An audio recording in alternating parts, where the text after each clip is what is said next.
بسم اللہ الرحمن الرحیم۔ السلام علیکم ورحمۃ اللہ وبرکاتہ۔ امید کرتی ہوں کہ آپ سب خیریت سے ہوں گے، اور آج جمعے کے فضائل اور وظائف کو جاننے کے لیے اور دیکھنے کے لیے اس ویڈیو کو اینڈ تک ضرور دیکھیے گا۔ اور اگر آپ نے ابھی تک اس چینل کو سبسکرائب نہیں کیا تو مزید اس طرح کی اسلامک سٹوریز اور اسلامک ویڈیوز کو دیکھنے کے لیے ہمارے چینل کو سبسکرائب، لائک، شیئر اور کمنٹ ضرور کیجیے گا۔ تو آئیے چلتے ہیں جمعے کے دن کے فضائل اور وظائف کو دیکھنے۔ جمعہ کا دن، معزز سامعین، رسول صلی اللہ علیہ وآلہ وسلم کا فرمان باقرینہ ہے، جمعہ کا دن تمام دنوں کا سردار ہے اور اللہ عز و جل کے نزدیک سب سے بڑا ہے، اور وہ اللہ عز و جل کہ جس کے نزدیک عید الاضحیٰ اور عید الفطر سے بڑا ہے۔ اس میں 5 خصلتیں ہیں۔ اللہ تعالیٰ نے اسی میں آدم علیہ السلام کو پیدا کیا، اسی میں زمین پر انہیں اتارا، اسی میں انہیں وفات دی، اسی میں ایک ساعت ایسی ہے کہ بندہ اس وقت جس چیز کا سوال کرے گا وہ اسے دے گا جب تک حرام کا سوال نہ کرے، اور اسی دن میں قیامت قائم ہوگی۔ کوئی مقرب فرشتہ و آسمان و زمین اور ہوا و پہاڑ اور دریا ایسا نہیں کہ جمعے کے دن سے ڈرتا نہ ہو۔ حضرت ابن عباس رضی اللہ تعالیٰ عنہ سے مروی ہے کہ رسول اکرم صلی اللہ علیہ وآلہ وسلم نے فرمایا، جو جمعے کے بعد 100 مرتبہ سبحان اللہ العظیم و بحمدہ پڑھے گا، اس کے 1 لاکھ اور اس کے والدین کے 20,000 گناہ معاف ہو جائیں گے۔ سبحان اللہ۔ حضرت ابو ہریرہ رضی اللہ تعالیٰ عنہ سے مروی ہے، صحیح بخاری کی ایک حدیث میں آتا ہے کہ رسول اللہ صلی اللہ علیہ وآلہ وسلم نے فرمایا، وہ بہترین دن جس میں سورج طلوع ہوا جمعہ کا دن ہے۔ اسی دن حضرت آدم علیہ السلام تخلیق کیے گئے، اسی دن جنت میں داخل کیے گئے اور اسی دن وہاں سے نکالے گئے، اور قیامت واقع نہیں ہوگی مگر جمعے کے دن۔ تو اس سے پتہ چلتا ہے کہ جمعہ کا دن اسلامی تاریخ میں اہمیت کا حامل ہے۔ معزز سامعین، اس دن میں سب سے اہم کام جو ہمیں کرنا ہے وہ نماز جمعہ کا اہتمام ہے۔ نماز جمعہ مردوں کے لیے ایک فرض عبادت کی حیثیت رکھتی ہے۔ حضرت جابر رضی اللہ تعالیٰ عنہ سے روایت ہے کہ رسول اللہ صلی اللہ علیہ وآلہ وسلم نے فرمایا، جو شخص اللہ اور یوم آخرت پر ایمان رکھتا ہو اس پر جمعے کے دن جمعہ پڑھنا فرض ہے، سوائے مریض کے، مسافر کے، عورت کے، بچے یا غلام کے۔ جو شخص کھیلنے یا تجارت میں بے پرواہ ہو اللہ بھی اس سے بے پرواہ ہو جاتا ہے، استغفر اللہ، اور اللہ تعالیٰ بے نیاز تعریف کرنے والا ہے۔ تو اس سے یہ پتہ چلتا ہے کہ جمعہ اپنی نماز جمعہ کے اعتبار سے بہت اہمیت کا حامل ہے، اور سوائے شرعی عذر کے جمعہ کو چھوڑ دینا انسان کے لیے محرومی کا سبب ہے۔ معزز سامعین، ایک بہت بڑی خیر سے عام طور پر انسان تجارت اور کھیل کود میں مشغول ہو کر نماز جمعہ سے کوتاہی برتتا ہے، لیکن ایسا کرنا خود انسان کے اپنے ہی لیے نقصان دہ ہے۔ جمعہ کے دن ایک خاص گھڑی ہوتی ہے۔ معزز سامعین، توجہ کریے گا کہ جمعہ کے دن ایک خاص گھڑی ہوتی ہے جس میں انسان کی دعائیں قبول ہوتی ہیں۔ حضرت ابو ہریرہ رضی اللہ تعالیٰ عنہ سے روایت ہے، رسول اللہ صلی اللہ علیہ وآلہ وسلم نے جمعے کے دن کا ذکر کیا تو ارشاد فرمایا کہ اس میں ایک ایسی گھڑی ہے کہ جس میں مسلمان بندے کو وہ میسر آ جائے اور وہ کھڑا ہوا نماز پڑھ رہا ہو تو وہ اللہ سے جس چیز کا سوال کرتا ہے اللہ تعالیٰ اسے ضرور وہ چیز عطا فرما دیتا ہے۔ اور آپ نے اپنے ہاتھ سے اس گھڑی کے مختصر ہونے کا ارشاد فرمایا کہ وہ بہت لمبا یا طویل وقت نہیں ہوتا بلکہ وہ ایک مختصر سی گھڑی ہوتی ہے۔ مستند کی ایک حدیث کے مطابق وہ گھڑی امام کے ممبر پہ بیٹھنے سے نماز جمعہ کے ختم ہونے تک ہے، اور ترمذی کی حدیث کے مطابق یہ گھڑی عصر سے لے کر سورج غروب ہونے تک تلاش کی جائے۔ اس سے یہ پتہ چلتا ہے کہ یہ 2 اوقات خاص طور پر جمعے کے دن بہت اہم ہیں جن میں اللہ تعالیٰ کا ذکر اور عبادت کی جانی چاہیے۔ معزز سامعین، جمعے کے دن نماز جمعہ کے علاوہ کچھ اور کام بھی خاص اہتمام کے ساتھ کیے جانے چاہیے۔ ان میں سب سے پہلی چیز طہارت و پاکیزگی کا اہتمام اور اس کے لیے غسل کرنا۔ حضرت ابو سعید خدری رضی اللہ تعالیٰ عنہ سے روایت ہے کہ رسول اللہ صلی اللہ علیہ وآلہ وسلم نے فرمایا جمعے کا غسل ہر بالغ شخص پر واجب ہے، یعنی اس سے اس کی اہمیت کا اندازہ ہوتا ہے۔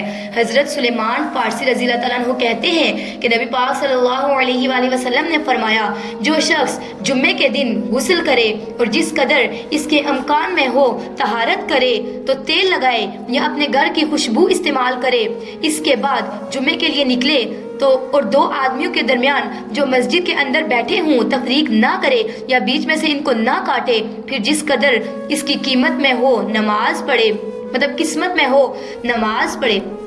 پھر جس وقت امام خطبہ پڑھنے لگے تو چپ رہے، تو جس وقت امام خطبہ پڑھنے لگے تو اگر چپ رہے تو اس کے وہ گناہ جو اس جمعے اور پچھلے جمعے کے درمیان ہوئے بخش دیے جاتے ہیں۔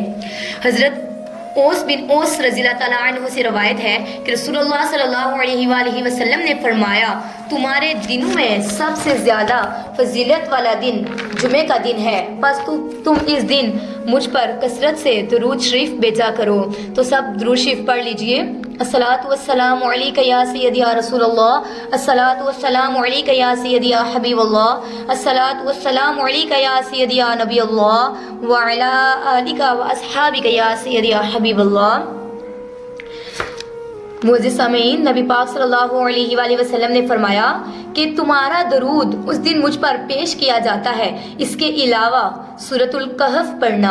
آپ صلی اللہ علیہ وآلہ وسلم نے فرمایا جو شخص سورۃ الکہف کی تلاوت جمعے کے دن کرے گا تو آئندہ جمعے تک اس کے لیے ایک خاص نور کی روشنی رہے گی۔ سورۃ الکہف 15ویں سپارے میں ہے، اجر و ثواب کے لحاظ سے بہت بہترین سورت ہے۔ اس کی ابتدائی 10 آیات کے پڑھنے والے کے لیے فتنہ دجال سے محفوظ رہنے کی خوشخبری دی ہے۔ ان آیات کو یاد بھی کر لینا چاہیے، یعنی کہ زبانی حفظ کر لینا چاہیے۔ نماز جمعہ ایک فرض نماز ہے۔ قرآن پاک میں اللہ تعالیٰ فرماتے ہیں یا ایھا الذین آمنوا اذا نودی للصلاۃ من یوم الجمعۃ فاسعوا الی ذکر اللہ وذروا البیع ذالکم خیر لکم ان کنتم تعلمون۔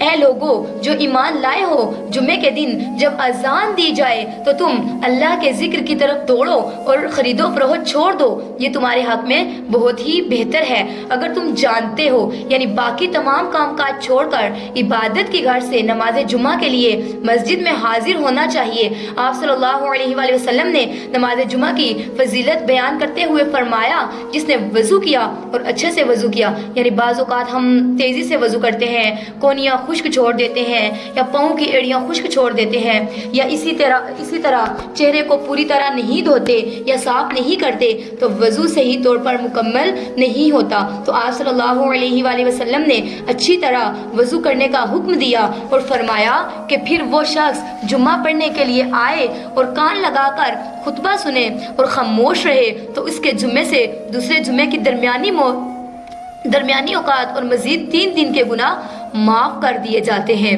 اس میں آپ دیکھ رہے ہیں کہ خطبے کے وقت خاص طور پر خاموشی کا ذکر ہے کیونکہ اس وقت توجہ کے ساتھ بات سننا نہایت ضروری ہے۔ ایک اور حدیث میں آتا ہے کہ اگر کوئی شخص کسی دوسرے کو خطبے کے دوران یہ کہتا ہے کہ تم چپ ہو جاؤ، یعنی چپ کروانے کے لیے بھی اگر بولتا ہے تو اسے بھی ناپسندیدہ قرار دیا گیا۔ نماز جمعہ نہ پڑھنے والوں کے لیے آپ صلی اللہ علیہ وآلہ وسلم نے وعید بھی سنائی۔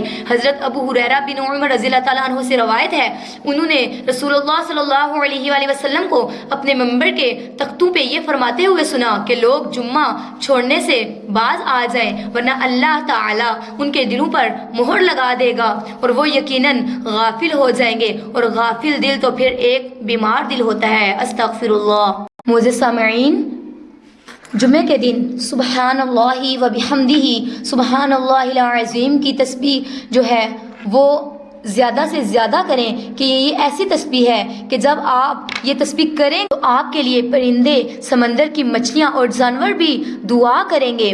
تو آئیے آج کے اس بابرکت دن کے ویڈیو کے اختتام پہ اور آج کے اس بابرکت دن کے صدقے اور وسیلے سے ہم اللہ تعالیٰ سے دعا کرتے ہیں کہ اے آسمین و زمان کے مالک، اے آسمان و زمین کے مالک، اے عزت والے جس کے حاصل ہونے کا وہم و گمان بھی کسی کو نہیں ہو سکتا، اے فکر کے دور کرنے والے، رنج کے زائل کرنے والے، مجبوروں کی پکار سننے والے، اے دنیا و آخرت میں سب سے بڑے مہربان اور رحم کھانے والے، بس تو ہی مجھ پر رحم فرمائے گا۔ یا اللہ پاک تو ہی مجھ پر رحم فرما، تو مجھ پر ایسی نعمت فرما دے کہ تیرے سوا مجھے کسی دوسرے کی محتاجی نہ ہو۔ یا اللہ پاک آپ کے سوا ہمیں کبھی کسی کی محتاجی نہ ہو، اس دنیا میں ہمیں کبھی کسی کے سامنے ہاتھ پھیلانے کی ضرورت نہ پڑے، اگر یہ ہاتھ اٹھیں تو صرف آپ کی بارگاہ اقدس میں اٹھیں، اور اگر یہ سر جھکے تو صرف آپ کے لیے جھکے۔ امید کرتی ہوں کہ آپ سب کو آج کی یہ ویڈیو اچھی لگی ہوگی۔ مزید اس طرح کی ویڈیوز کو دیکھنے کے لیے ہمارے ساتھ رہیے گا اور ہمارے چینل کو سبسکرائب، لائک، شیئر اور کمنٹ کرنا مت بھولیے گا۔ اپنا خیال رکھیے گا۔ اللہ حافظ۔